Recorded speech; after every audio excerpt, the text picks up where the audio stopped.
20대 후반에 성당에서 만나 결혼까지 하게 된 고 씨 부부. 고 씨는 자상하고 성실한 남편의 모습에 반했다고 하는데요. 그런데 남편의 이런 모습은 전부 거짓이었던 걸까요? 최근 일어난 사건으로 고 씨의 행복했던 가정은 와장창 깨져버렸습니다. 남편 회사에 새 직원이 들어왔는데 바로 남편이 학창 시절 지독하게도 괴롭혔던 학폭 피해자였던 겁니다. 심지어 새 직원은 사장과 친분이 두터웠는지 이 사실을 알게 된 사장이 남편을 괴롭히기 시작했다고 하는데요. 갑자기 알게 된 남편의 과거 학교 폭력 사실과 회사 일로 힘들어하는 모습에 혼란스럽다는 고 씨. 남편의 지난 죄가 돌고 돌아 이렇게 오게 된 걸까요?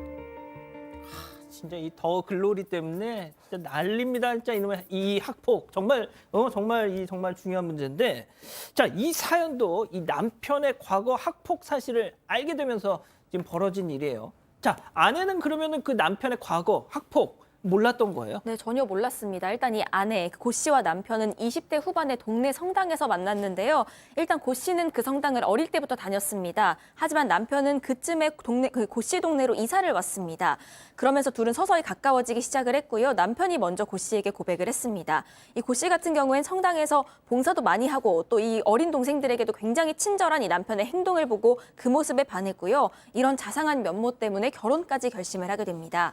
이 남편은 이사 온 지 얼마 안 된 상태였기 때문에 동네에서도 성당에서도 그 남편의 과거에 대해서 아는 사람이 아무도 없었습니다. 아하. 그렇기 때문에 이런 과거가 있었을 거라곤 이 아내로서는 상상도 하지 못했던 겁니다. 아니 근데 결혼 준비하면서 그 남편의 친구들하고도 교류가 있었을 텐데 그때도 몰랐을까요? 몰랐습니다. 왜냐하면 남편이 살던 곳은 지방이고 고 씨와 살던 곳하고는 좀 멀리 떨어져 있었어요. 뿐만 아니라 친구들을 자주 보질 않았기 때문에 정확한 내용을 몰랐을 뿐만 아니고 또 청첩장을 돌리지 않습니까? 예. 청첩장을 돌릴 때 같이 가야 되는데 바쁘다 보니까 남편은 남편대로 고 씨는 고 씨대로 갔던 거예요. 그리고 또 남편이 20대가 되자마자 서울로 상경해가지고 직장을 다녔기 때문에 고향 친구들하고 뭐 같이 못 지냈기 때문에 떨어져 있어가지고 별로 친하지는 않았다. 그렇기 때문에 아마 연락 같은 거 잘 안 했던 것 같고요. 또 그리고 결혼식 날 고향 친구들이 왔습니다. 소개를 해줬는데 인상들을 보니까 좀 성격들은 좀 괄괄하고 드는 것 같았지만은 뭐 별 이상이 없었고 특히 또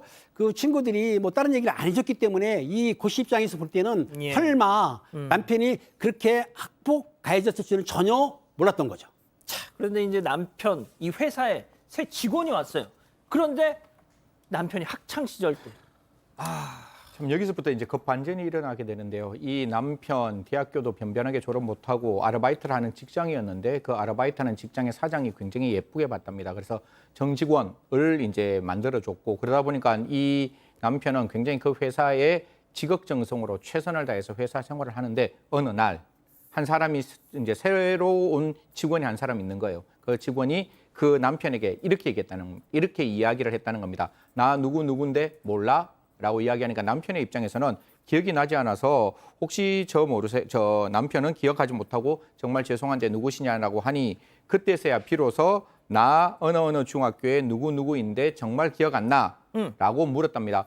그때 이제 소스라치게 놀라는 거죠. 남편은 그때 깨달았습니다. 본인이 중학교 3년 내내 그렇게도 지독하게 괴롭혔던 피해자였다는 것을. 야, 진짜 야 가서 빵 사와. 네. 빵 셔틀 시키고 네. 막 뭐 사와 심부름에 이렇게 만난 거예요. 자, 그런데 대부분 그렇잖아요. 때린 놈은 기억을 못 합니다. 기억을 하지만 기억을 적게 하죠. 아. 예, 기억을 적게 하는 거고. 그래서 중학교 동창이 이제 피해자가 오니까 아내가 뭐 어느 정도냐라고 이제 물어보니까 하는 말이 약간 키가 좀 작고 왜소해가지고 조금 괴롭혔다. 조금 괴롭혔다고요? 조금 괴롭혔다. 뭐 그렇게 얘기를 했는데 야, 좀 제대로 알아야지 나 당신 도와줄 수 있지 않느냐라고 하나하나 물어보니까 이제 가관인 거예요. 일단은 가방 들고 댕겨라. 이 가방 뭐라고 표현하죠. 가방 예. 들고 다니라라고 하고 지금 말한 것처럼 빵 같은 거 사오라고 심부름 시키기도 하고요. 농구 골대 앞에 세워놓고 골대처럼 다칠 수 있게 지금 하기도 하고 그리고 다 같이 또 때리기도 하고 그래서 이제 학교에서 아마 이거 알게 돼가지고 선생님한테 혼났던 것 같아요. 그런데도 학폭은 계속 됐다고 하고요. 결국 학폭을 계속 당하니까 이 피해자, 이 직원, 새로 들어온 직원은 결국 3학년 때 전학을 갔고 남편은 그 이후로 이것을 잊고 살았다고 합니다. 자, 그런데 이 사실을 이제 와서 이렇게 자세하게 이제서야 아내에게 다 털어놨다. 네, 그렇다 보니까 이 남편은요, 어쨌든 새 직원이자 자신의 이 과거 학폭 대상이었잖아요. 그 동창이 오고 난 이후로 남편이 정말 시름시름 앓았다고 합니다. 이 회사만 갔다 오면 왜인지 힘이 뭐 죄다 빠져서 말도 안 하고 밥도 안 먹고 누워만 있었다고 하는데 이렇게 남편 모습이 변해버리니까 이 고 씨가 남편을 캐묻게 됩니다. 남편은 처음에는 계속 말하지 않았습니다. 그러다가 결국 회사를 다니기가 눈치 보인다면서 고 씨한테 이런 사실을 털어놨던 겁니다. 야, 일단 뭐 남편 걱정은 차치하고 아내분의 충격도 컸겠어요. 그렇습니다. 아내가 캐물어가지고 남편이 학교 폭력 가해자인 사실을 이제 들었던 거예요. 그러니까 이 자상하고 다정했던 성실한 남편이 학폭 가해자라는 소식을 듣고 이 아내는 크게 충격을 받았습니다. 근데 문제는 이 피해자뿐만 아니라 그 아내 같은 경우에도 학교 다닐 때 사실은 학교 폭력을 당한 피해자였던 거죠. 아, 학교 다닐 때, 진짜요? 아내도? 예, 그렇지. 그렇게 뉴스를 할 정도로 크게 폭행은 안 당했는데 그 친구들이 집에 쫓아와서 욕을 한다든지 아니면 따돌림을 했다든지 아니면 무시하는 걸 했기 때문에 본인이 실제적으로는 정신적으로 크게 충격을 받지 않습니까? 그런데 그 가해자들을 지금 가슴 깊이 생각하고 아픈 상처인데 그 부위가 누구냐면은 남편이 학교 폭력 가해자다. 그러니까 다른 사람보다는 본인이 충격이 2배, 3배로 더 왔던 거죠. 깜짝 놀랐을 거예요. 설마 저 자상하고 다정했던 남편이 학교 폭력 가해자였을까? 야, 세상에 박 변호사님. 네. 진짜 쇼크 엄청 컸겠네. 자, 그런데 네. 여기서 더 큰 문제는 이 회사 사장, 네. 남편의 회사 사장이 이 사실을 알게 됐다. 자, 이게 반전이 되는 거예요. 예. 나쁜 짓을 한 거잖아요, 결국은. 회사 사장이 알게 되는데 사실은 회사 사장하고 새롭게 들어온 이 직원하고 직원의 아버지하고 회사 사장이 이 친분 관계가 있었던 거예요. 또 예전에 그런 얘기를 들었던 거예요. 그 아들이 학폭을 당해가지고 많이 힘들어했다라는 것도 회사 사장이 들었는데 아래 욕했겠죠. 아, 그런 인간이 다 욕했는데 그렇죠. 알고 보면 내가 뽑은 직원이 그 가해자였던 거예요. 남편. 지금 남편. 어. 회사 사장이 아주 화가 났었고 그 회사 사장이 자주 그런 얘기를 했대요. 그래, 또 요소 일진놀이 하면 해보지. 회사에서도. 그리고 학교에서 그렇게 폼 잡고 돌아다니더만 나중에 그래가 사회생활 힘든 거다라고 계속 무안을 줬던 것 같아요. 왜냐하면 회사 사장이 그 모든 것을 알고 있었기 때문에. 그래서 이 남편이 더 위축이 된 겁니다. 회사에 가면 눈치 보이고 또 사장 눈치도 보고 그러다 보니까 또 안 하던 실수도 반복하게 되고 아주 고통스럽게 자, 된 그럼 겁니다. 다시 정리해 보면 사장님의 네. 지인의 아들을 아들이었어요. 때렸어요. 피해자로 만들었다. 저렇게 네. 빵 심부름 시키고. 네. 그랬더니 사장님이 자기가 데리고 있던 직원, 그러니까 남편, 야, 너 왕년에 뭐 좀 했다며, 한번 해봐, 뭐 이랬다는 거 아니에요? 네, 그렇죠. 야, 진짜. 그럼 이거 회사 나가라는 얘기 아니에요, 승희 의원님? 저는 이 2가지 말씀을 좀 드리면 첫 번째 아까 전학 갖는 것도 피해자가 전학 갔어요. 예. 원래는 가해자가 전학을 가는 게 학폭의 원칙인데 피해자가 떠났다는 건 그 순간도 피해자가 그로부터 떠났다는 거잖아요. 그럼 지금 이 상황에서 따로 만났다면 저는 가해자와 피해자가 분리되어야 하는데 예. 시청자 여러분, 그럼 여기에서도 이 피해자가 또 회사를 다른 데로 옮겨야 될까요? 그건 절대로 아닌 거잖아요. 당연하죠. 그러면 가해자 입장에서 이 생각이 어떻게 보면 뭐 자기에 대한 인과응보라고 생각을 해서라도 제가 봤을 땐 과감하게 그 피해자와 그 관계를 단절하기 위해서라도 저는 모르겠습니다. 그 회사를 조금 정리하는 게 맞지 않을까 그런 말씀드리겠습니다. 팀장님은 방금 승희 의원님 말씀에 어떻게 생각하십니까? 그렇습니다. 이 가해자가 사실은 피해자한테 진솔하게 반성하고 사과를 한 다음에 이제 말씀하신 대로 같이 근무가 안 되잖아요. 그러면 피해자는 남아있고 본인이 스스로 물러나는 게 제일 원칙인 거고 또 그리고 중요한 거는 이 피해자한테 사과할 때 진심으로 해야 되는 거거든요. 그러니까 진심으로 사과하고 본인이 살며시 그만둬라. 이게 원칙이다라고 봅니다.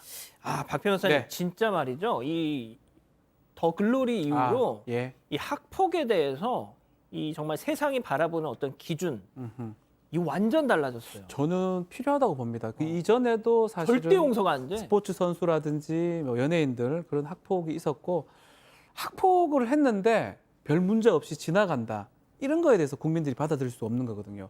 이것은 영원히 족쇄가 돼. 뭐 공소시효가 있어요, 사실은. 공소시효가 있지만 그 공소시효 없이 학폭을 했다면 영원히 책임을 물어야 된다. 이게 아마 지금 이 영화 더 글로리하고 지금 사회 분위기가 아닌가. 그러다 보니까 이런 얘기도 나오는 것 같습니다. 보셨어요? 봤죠, 당연히. 그 영화 아닌데. 드라마요. 예. 드라마인데 너무 영화같이 너무 재밌게 봤어요. 그렇군요. 하루에 다 모든 걸 봤어요. 아, 네. 진짜? 네. 알겠습니다.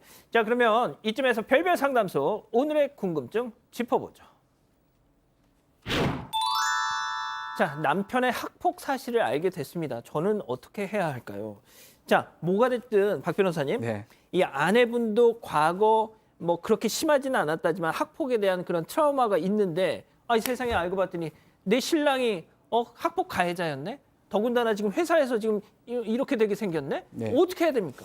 자, 학폭이라는 게 뭐 이전만 해도 이거를 갖고 이게 이혼 사유가 될 수는 사실 없어 보이기도 하고요.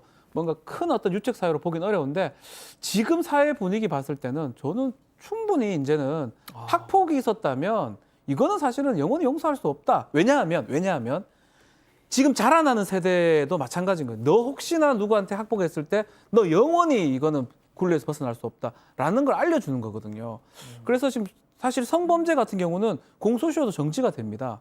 정지가 되고 성인이 됐을 때 다시 진행이 되거든요. 학폭도 이제 앞으로 그런 방향이 된다 그러면 이게 뭐 제가 단적으로 지금 단계에서는 어렵지만 학폭을 가했던 남편 또 학폭 피해자였던 아내 충분히 저는 주장을 할 수 있는 상황이 아닌가. 뭐 그걸로 이혼 사유가 100% 된다고 말하기는 어렵지만 앞으로 사회적 분위기는 그렇게 되지 않을까 저는 조심스럽게 얘기를 좀 드리고 싶습니다. 자, 그러면 팀장님하고 승 의원님도 좀 짧게 이 아내분의 선택 어때야 한다고 생각하시는지 말씀 좀 부탁드립니다. 그렇습니다. 제 아내분이 사실 실망을 했을 거예요. 그렇지만 지금 남편이 진실하게 피해자한테 사과하고 반성하고 용서를 받으면 이혼할 것까지는 아니고 앞으로 살아가는데 뭐 좀 서로가 합의해 살아가는 거고 내가 보기에는 이 사람이 지금 회개를 했어야 원칙이거든요. 회개를 했다고 저는 보고 이건 하나 있습니다. 우리가 이 판자의 못을 박지 않습니까? 못을 뺐어. 자국이 남잖아요. 영원히 자국은 본인이 안고 살아가야 되겠죠. 아, 그렇군요. 자, 우리 승 의원님. 이거는 부부지간의 개인 간의 문제인 듯해요. 하지만 거듭 말씀드리지만 아내가 그런 트라우마가 있는 상황에서 남편을 볼 때마다 그 트라우마가 기억이 난다면 저는 그 다음에 아이들까지 같이 키워야 되는 부부 관계고 이게 1년, 2년 지나는 게 아니라 20년, 30년 지나는 거라면 저는 나중에 분명히 이게 크게 와닿기 전에 진지하게 이 부분에 대해서 이야기하는 게 맞다라는 말씀드리겠습니다. 아, 근데 제가 채팅창을 보니까 우리 가족 여러분들이 진짜 단호하시네요. 자, 이 기자. 네, 정답님 이혼하세요. 인성은 안 바뀝니다. 이렇게 딱 정답을 내려주신 분도 계시고요. 이초코님 이런 생각은 저도 못했는데 저 피해자가 사장이랑 친분 없었으면 저 가해자가 저렇게까지 스트레스 받아 했을까요? 이런 말씀도 해주셨습니다. 또 티끌모아 파사님 나도 왕따였는데 왕따 시켰던 애가 우리 회사 협력업체로 들어왔어요. 이런 어이구야. 말씀도 하셨고요. 먼지님 지는 3년이나 괴롭혀놓고 회사에서 그거 당했다고 괴롭다고 하네. 이런 말씀도 해주셨습니다. 진짜 학폭에 대해서는 말이죠. 정말 분위기가 싹 바뀌었습니다. 아직 안 끝났습니다. 이거 눌러주세요.